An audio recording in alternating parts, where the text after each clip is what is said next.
Afinal, são 121 centímetros de quadril. Haja abundância. Andressa virou um fenômeno ao dançar nos bailes funk e ficou conhecida como Mulher Melancia.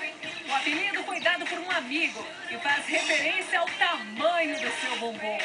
Não demorou muito para que ela virasse alvo principal das revistas masculinas. Em apenas um ano, a gata posou 3 vezes para uma famosa revista, levando a galera ao delírio. Extremamente vaidosa, a morena estava feliz com seu bumbum, mas descontente com outras partes do seu corpo. Por isso, não teve dúvidas e aderiu à lipoaspiração na barriga.